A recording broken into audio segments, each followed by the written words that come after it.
সন্তান জন্মের পর আমাদের দেশের বেশিরভাগ স্বামী-স্ত্রীর সম্পর্কেই ভাটা পড়ে।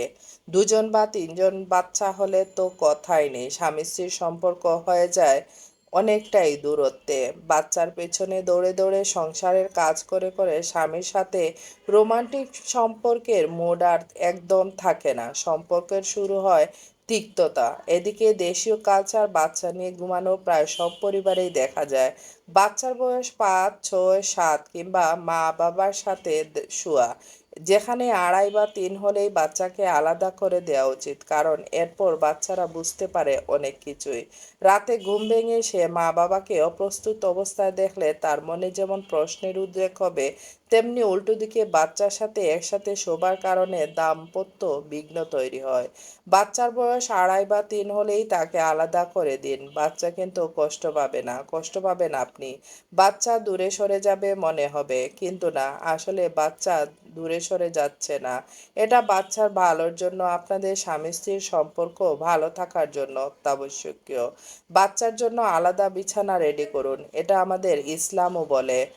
রুমটাকে ওর পছন্দ মতো সাজিয়ে দিন। রাতে গল্প শুনিয়ে বা বই পড়িয়ে ওকে ঘুম পাড়ান। ঘুমিয়ে গেলে চলে আসুন আপনার রুমে, ও আপনার অনুপস্থিতি টের পাবে না। রাতেও উঠতে পারে এই বই থাকলে একটা বেবি মনিটর কিনে নিতে পারেন।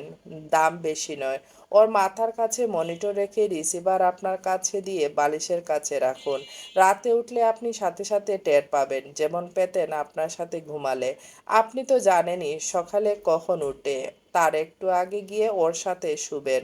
ও ঘুম হতে উঠেও আপনাকে পাবে। রাতে যে আপনি ছিলেন না তাও সে বুঝতে পারবে না। দ্বিতীয় সন্তান হলে বেশিরভাগ মায়েরা প্রথম সন্তানকে অবহেলা শুরু করে। সব আদর জন্য ছোটজনের জন্য, অথচ সে আদরের কিছুই বোঝে না। আর যে বুঝে সে বড়জনকে কথায় কথায় ডাক দেয়া বকা দেয়া চলতেই থাকে।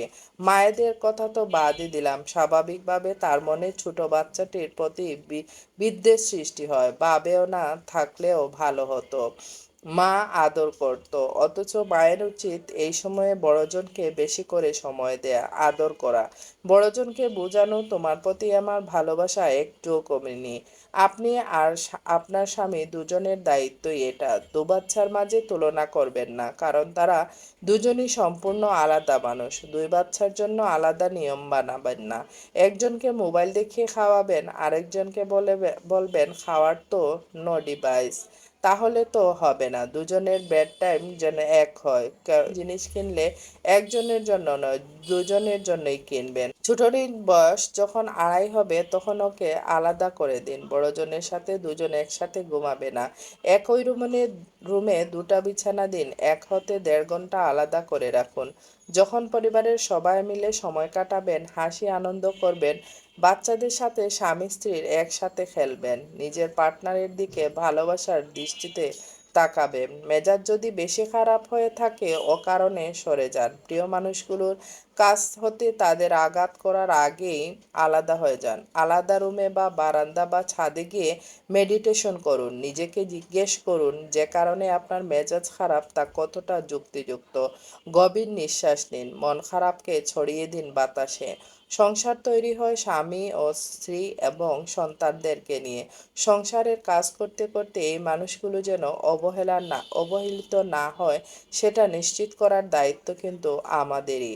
ভালোবাসার সম্পর্কগুলো অটুট থাকুক, স্বামী স্ত্রীর সম্পর্ক এবং সন্তানদের নিয়ে আমাদের সবার জীবন সুখে শান্তিতে ভরে উঠুক। ভালো লাগলে পেজটি ফলো করবেন।